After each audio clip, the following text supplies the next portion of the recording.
Welcome to a Harsh Reality broadcast on the 15th of February 2014. In the studio I have Logical Larry, who has a good understanding of macroeconomics, and he also specializes in human behavior.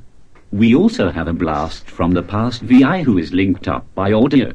VI, are you there? Hey man, long time no see. You Brits have had a tough time with all that flooding and storm force winds. What's up with your country? Last year, in April, when you invited me to the UK, it was like stepping into a deep freeze. Hey, and what has happened to that chick Tracy? She was one hell of a party dude. Ah, talk of the devil. She is just walking across the studio floor. When I say walking, I am using the term loosely. With it only being audio link, you will not be able to see her, but she is waving to you. Hey Trace, we shall have to meet up again, and this time I am going to drink you under the table. Okay, let's get the show on the road. Larry, how are matters looking on the global economy? Tony, you better sit down for this. Which version do you want? Do you want the sugar-coated mainstream version where everything is rosy, no problems, growth is here to stay, wages will rise and we are going to be happy ever after? Or do you want reality? Hey man, the rosy picture and reality are the same thing, so why give that choice? VI, it is people like you that I find fascinating. You really do believe matters are improving? Of course I do, man. What's up with you? Can you not see that the stock markets have been rising? Where the hell have you been? I have been in reality. Do you know what was done to keep the stock markets high? I don't know, man, but it is working. Hey, that gloomy dude Tony has been predicting the economic collapse ever since I have known him. Hey, where the hell is it? VI, have you heard of quantitative easing? Is that a type of massage to relax you? Call me perceptive VI, but I don't think you know much about economics. Hey Larry, I don't think you know much about chicks. The truth is, most Western economies should have collapsed by now, and should have also entered a major depression. There you go, Larry. Quantitative easing has been good for us. So what's the problem, man? VI, you suffer from optimism bias. This has also been reinforced by the mainstream media.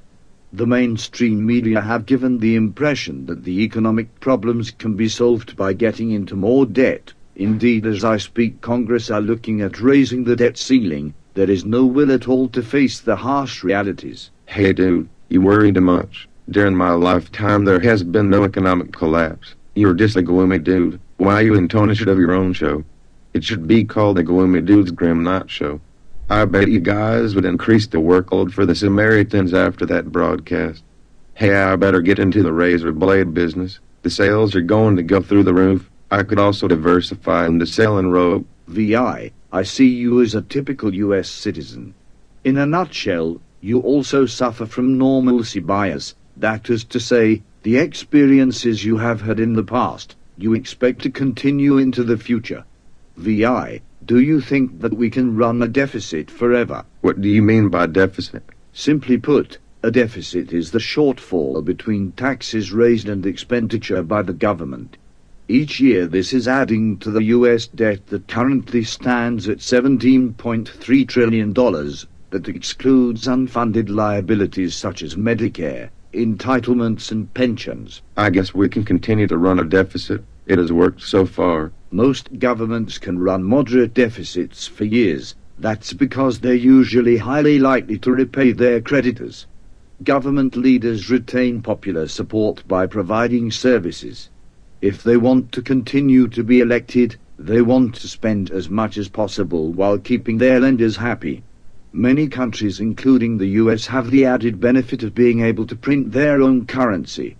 As bills come due, they simply create more credit and pay it off. This does lower the value of the currency as there is more supply available. If the deficit is moderate, it does not hurt the economy. In fact, it can boost the economy. There you go, man. So what is the worry? Since 1971, following the dollar becoming detached from the gold standard, deficit spending has not been moderate. Indeed, ingenious ways were introduced to over-leverage, such as credit cards, subprime lending, and that awful time bomb yet to explode, derivatives. We also have a new method to keep the fairy tale alive, and that is quantitative easing. Until recently it was $85 billion per month, then reduced to $75 billion per month, and now they wish to reduce to $65 billion per month. Even at $65 billion per month, that is a rate of $24,600 per second. Surely the politicians won't allow an economic collapse. They won't have a choice. A tipping point has been passed many years ago. Reality should have been faced then when the deficit was more moderate. Today the deficit is much more extreme, and that's why an economic collapse will happen. It is just a case of how it is going to be managed. I think Janet Yellen will buy some time by reversing the taper on quantitative easing, and when the collapse happens it will be blamed on unexpected external events.